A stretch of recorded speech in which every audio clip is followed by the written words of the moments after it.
থাকা সবচেয়ে গুরুত্বপূর্ণ খবরটি কি জানেন? এই যুদ্ধে আসলে জিতলো কারা? ট্রাম্প কি বলছে, ইরান কি বলছে? মাঠে নেমে গেছে এবার নতুন করে রজব তৈয়ব এরদোয়ান, ইসরায়েলের সাথে কঠিন খেলা শুরু।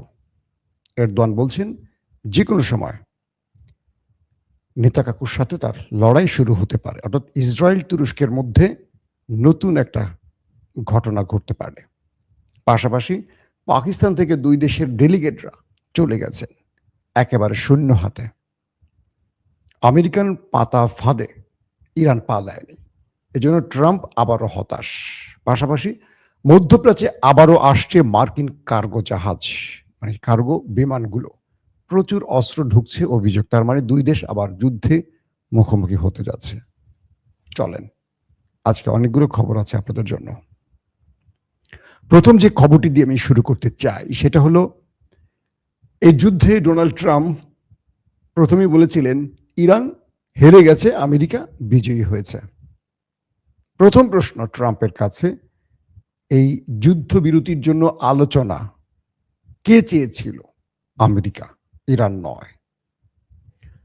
পৃথিবীর প্রায় অর্ধেক পথ পাড়ি দিয়ে আমেরিকার মার্কিন প্রেসিডেন্ট জে ডি ভেন্স পাকিস্তানে এসেছিলেন কিসের আশায়? ট্রাম্পের জামাতা জারেড কুশনার এবং অন্যতম ট্রাম্পের আরেক অ্যাডভাইজার স্টিভ উইটকফ কেন এসেছিলেন? তাদেরকে ইরান টেনে এনেছে, নাকি এই যুদ্ধ তাদেরকে বাধ্য করেছে টেনে আনতে? ট্রাম্প যত বড় গলা ফুলিয়ে তার বীরত্বের কথা বলেন, মার্কিন যুক্তরাষ্ট্রের সবাই বলছে ট্রাম্প হেরে গেছে। ইন্টারেস্টিং ব্যাপারটা কি শোনেন, যখন দুটো দেশের মধ্যে যুদ্ধবিরতি নিয়ে এবং সমাধানে বিভিন্ন বিষয়ে আলোচনা চলছিল, ২১ থেকে ২৪ ঘন্টা বলা হচ্ছে টাইমটি।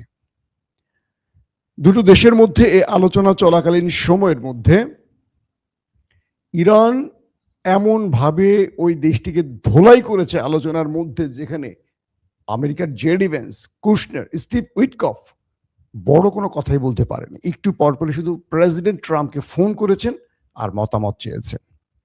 কেন এই বিষয়টি ঘটেছে? খুব ইম্পর্টেন্ট একটা তথ্য খেয়াল করেন। আমাদের বাংলাদেশে যারা আছেন তারা মন দিয়ে শুনবেন। ইরানে যারা মধ্যস্থতা করতে এসছেন তাদের প্রোফাইল কেউ ঘেটেছেন? আমাদের সাংবাদিকরা তো শুধু গরম গরম খবর দেন, দিয়ে ভিউ কামাই করেন, অথবা টেলিভিশনে হ্যাবি হ্যাবি শিরোনাম দিয়ে ভিউ বিক্রি করেন। কজনে ইরানের এই ডেলিগেটদের বা ইরানের রাজনৈতিক নেতাদের পার্সোনাল প্রোফাইল ঘেটেছেন? আমার এই যুদ্ধটা শুরুর আগ থেকেই আমি বিভিন্ন দেশের নেতাদের প্রোফাইল ঘাটার চেষ্টা করি। আমি আলী লারিজানির প্রোফাইল ঘেটেছি, তার ডক্টরেটের পুরো বিষয়টা নিয়ে আমি স্টাডি করেছি। আমি আব্বাস আরাকচি, ইরানের পররাষ্ট্রমন্ত্রী, তারও পুরো ডক্টরেটের কাগজপত্রগুলো, পেপারসগুলো আমি ঘেটেছি।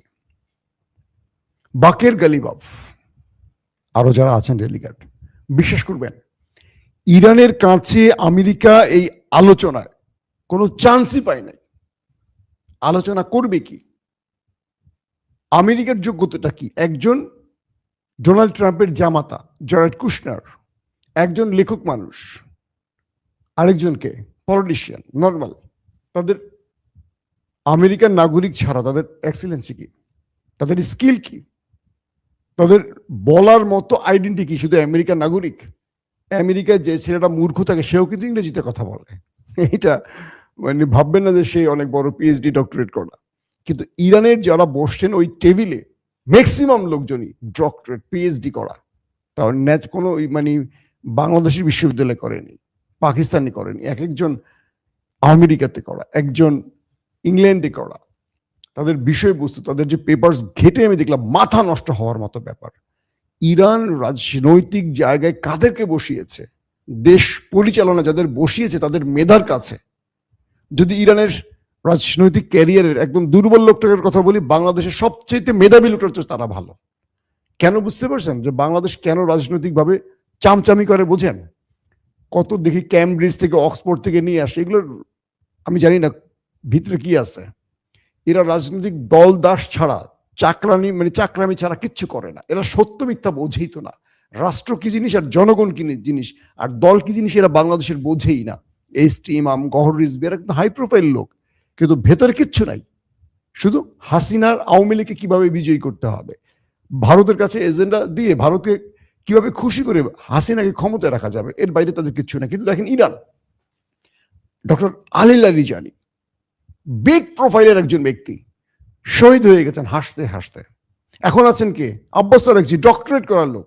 বাকের গালিবাব, তার প্রোফাইল দেখেন, একজন প্রফেসর, একজন ডক্টরেট মানে পিএইচডি করে। এই লোকগুলো আজকে আলোচনায় বসছে আমেরিকার সাথে। আমেরিকা চান্স পাবে কি করে?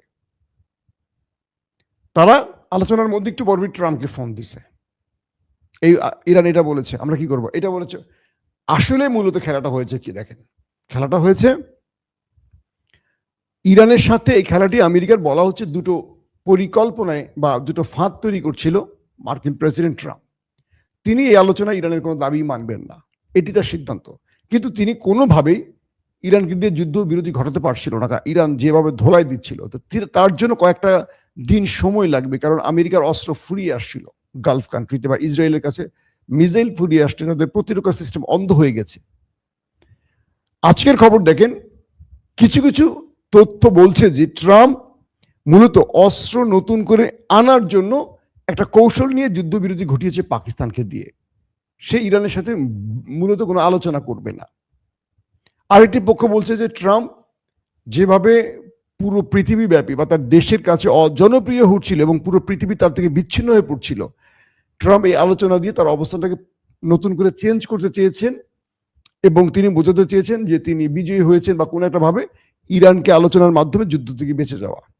এখন সেটা কোনটা সত্য সেটা বুঝবো আমরা আগামী দিনে কি হয়। ইতিমধ্যে দেখেন ব্রিটেন বলছে তারা 50টি দেশ নিয়ে আমেরিকার সাথে একটি জোট করবে হরমুজ প্রণালী দখলে। জাতিসংঘ বলছে যে এরকম কোনো কাজের অনুমতি দেয়া হয়নি। ট্রাম্প নতুন করে তার মিত্রদের নিয়ে এগিয়ে আসার জন্য এই সময়টি চেয়েছে। আবার কেউ বলছে যে ট্রাম্প মূলত তার জোটকে নিয়ে হরমুজ প্রণালী দখলে আসবে, সেই জন্য এই সময়টি নিয়েছে। তার একটা প্রমাণ পাওয়া গেল কি, ইতিমধ্যে মধ্যপ্রাচ্যে মার্কিন কার্গো জাহাজগুলো ঢুকতে শুরু করেছে, কার্গো বিমানগুলো ঢুকতে শুরু করেছে অস্ত্র টস্ত্র নিয়ে। কি চাই ট্রাম্প? ইরানও প্রস্তুত অপোজিটে। যখন পাকিস্তানে আলোচনা চলছে দুটো দেশের মধ্যে, তখন ইসরায়েলের মিডিয়া কি দেখাচ্ছে, নেতানিয়াহু একটি ম্যাপ নিয়ে দাঁড়িয়ে গেছেন টেলিভিশন স্ক্রিনের সামনে। সেখানে লাল মার্ক করা দেখা যাচ্ছে ইরান, সিরিয়া সহ এই অঞ্চলগুলো। তিনি বলছেন আমেরিকা যতই আলোচনা করুক, যাই করুক, আমি তোয়াক্কা করি না। আমি ইরানেও আক্রমণ করব, ইরানের এখানে এখানে আক্রমণ করবো, লেবাননে আক্রমণ করব। বুঝতে পারছেন? ট্রাম্পকে সে তোয়াক্কা করে না, বলছে আমেরিকা আমি তোয়াক্কা করি না, আমি যুদ্ধে ইরান এবং লেবাননকে আবার হিট করা শুরু করবো। এই পয়েন্টে দেখাচ্ছে সে ম্যাপে। মূলত আমেরিকাকে আসলে নিয়ন্ত্রণ করছে ওই দেশটি। ট্রাম্প কি করবেন কি করবেন না সিদ্ধান্ত দিচ্ছেন নেতানিয়াহু। এটা আমেরিকানরাই বলছে, আমি বলছি না। এই যুদ্ধের পর আলোচনাটা সফল হবে কি হবে না, এটা নিয়ন্ত্রণ করছেন এই পদ্ধতিকে নেতানিয়াহু বা ইসরায়েল আমেরিকাকে। নতুবা এখানে যে আলোচনাগুলো হয়েছে এগুলো সবগুলো ইরানের বৈধ অধিকার নিয়ে আলোচনা হয়েছে। দেখেন আমেরিকা যে দাবিগুলো করেছে ইরানের কাছে, প্রত্যেকটা ইসরায়েলের দাবি, আমেরিকার দাবি নাকি নিউক্লিয়ার শূন্যের কোঠায় আনতে হবে। এটা কার দাবি? ইসরায়েলের। আমেরিকা কিন্তু শূন্যের কোঠায় বলেনি। আমেরিকার ওবামা বলেন, এরপর যে বুইরা খাটাস কি জানিয়েছিল, যারা ছিল পরবর্তী জো বাইডেন, এরপর ট্রাম্প, তারা বলছে যে যেই পরিমাণ ইউরেনিয়াম সমৃদ্ধ না করলে, মানে যেটা করলে নিউক্লিয়ার বোমা বানানো সম্ভব, সেটা করা যাবে না। এটা লিমিটের মধ্যে রাখতে হবে, 60%-এর নিচে রাখতে হবে, এইটা সেটা। আর ইসরায়েল কি বলছে? শূন্যের কোঠায়। এরা নিউক্লিয়ার নিয়ে এটা মার্বেলও বানাতে পারবে না, এরকম ভাবে নির্দেশনা। পাশাপাশি যে নিউক্লিয়ার ইরানের হাতে আছে এগুলো সব আমেরিকা বা ইসরায়েলের কাছে দিয়ে দিতে হবে। ও মাই গড, বুঝতে পারছেন? ইরানের যা নিউক্লিয়ার আছে বা ইউরেনিয়াম আছে, ইরান যেই 450 কেজি সংগ্রহ করেছে, এগুলো দিয়ে দিতে হবে কাকে? আমেরিকাকে।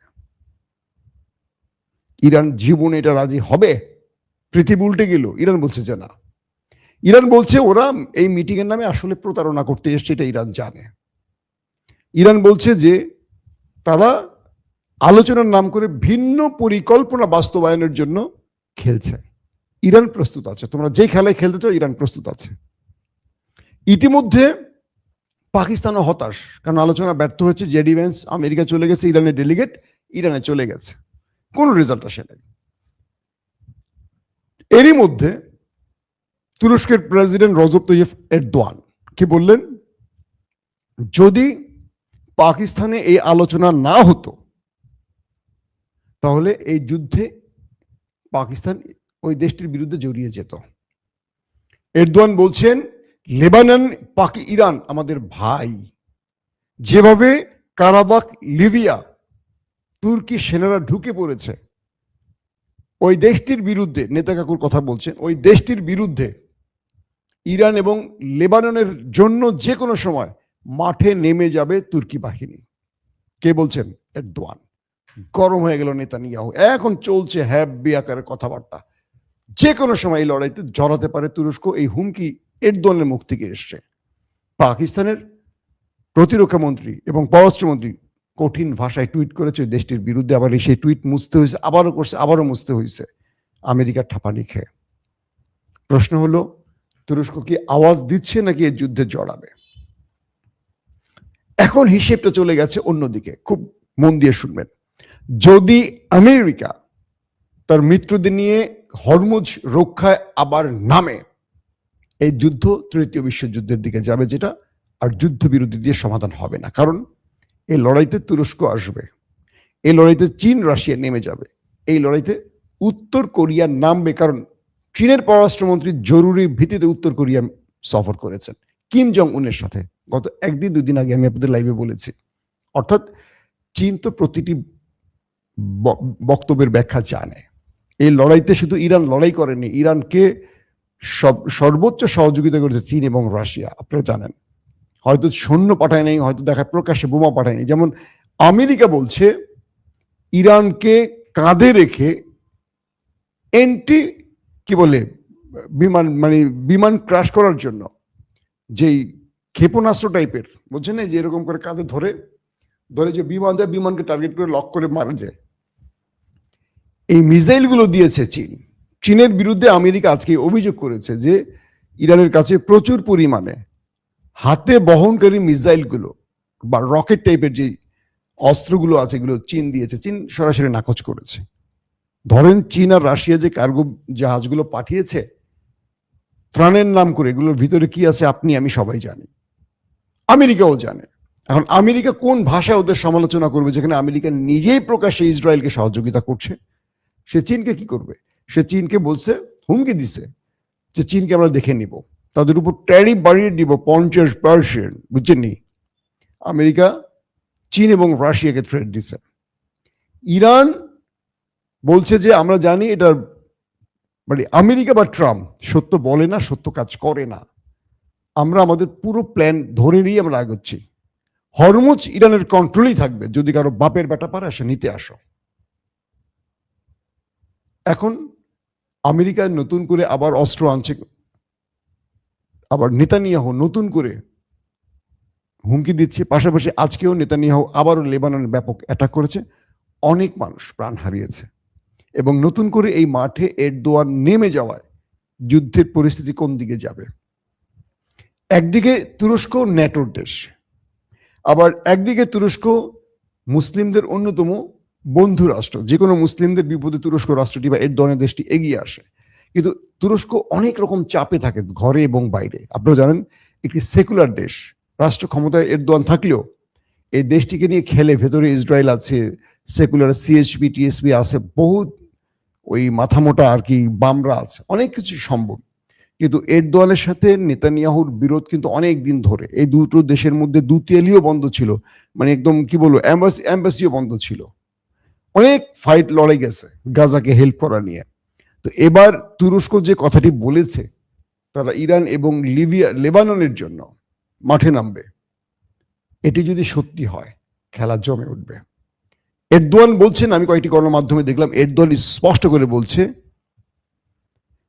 যে পুরো মধ্যপ্রাচ্যকে অশান্ত করছে ওরা, রক্ত ঝরাচ্ছে ওরা, ওদের বিরুদ্ধে এখন সবার মানে সবার নেমে যাওয়া বা ওদের বিরুদ্ধে লড়াই করে এখন ফরজ হয়ে গেছে। এটা এরদোয়ানের কথা, আমার কথা না।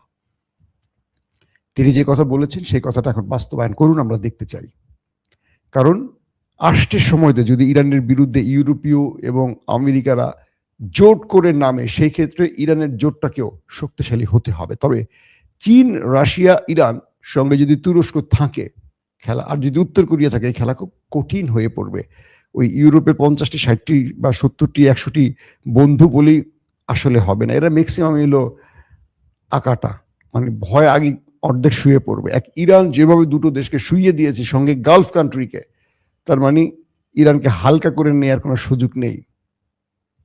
সো আমরা আশা করি এই যুদ্ধটা আর না আগাক, ট্রাম্পের শুভবুদ্ধির উদয় হোক, তিনি যে প্রতারণামূলক কাজগুলো করছেন এটা বন্ধ করুক। কারণ পৃথিবী এমনি সংকটে আছে, পুরো পৃথিবীর জ্বালানি সংকট তৈরি হয়েছে, মানুষের মধ্যে কি হতাশা। আমি আমার কথা কি বলবো, 6 দিন পাম্পে দৌড়ে আজকে মাত্র 20 লিটার তেল পেলাম। তো পাম্পের মালিক বিএনপি করেন, আমার সাথে সম্পর্ক ভালো, তাকে ফোন করে পার্সোনাল রিলেশন দিয়ে। আরেকদিন গ্যাস পেয়েছি ডিসি অফিসের মানে সুপারিশ দিয়ে। বুঝতে পারছেন বাকি লোকদের অবস্থা কি? আমি কোনো লং জার্নি করতে পারতেছি না, আমার অনেক জরুরি কাজ আটকে আছে। আপনাদের জন্য কিছু আধুনিক ডিভাইস কিনবো, সাউন্ড সিস্টেমের প্রবলেমের জন্য এক জায়গা থেকে এক জায়গায় মুভ করতে পারছি না। কোথায় গিয়ে আমি আটকে পড়বো আল্লাহ ভালো জানে। এই দেশের পরিস্থিতি বোঝেন, যদি আমাদের এই অবস্থা, একদম অতি সাধারণ মানুষের কি অবস্থা হয়। কঠিন একটা অবস্থা বাংলাদেশের। যুদ্ধটা শুরু হলে ভয়াবহ দিকে যাবে বাংলাদেশ, পুরো পৃথিবী লকডাউনে চলে যাবে, এরকম হুমকি আসতেছে। এখন ট্রাম্প কি করবে? তিনি কি ইসরায়েলকে খুশি করতে আবারও যুদ্ধে জড়াবে, নাকি তিনি ইরানের দাবি মেনে নিয়ে পৃথিবীকে শান্তির পথে টেনে নেবে? সেটার দেখার অপেক্ষা রইলাম আমরা। প্রত্যেকে ভালো থাকবেন। আল্লাহ হাফেজ।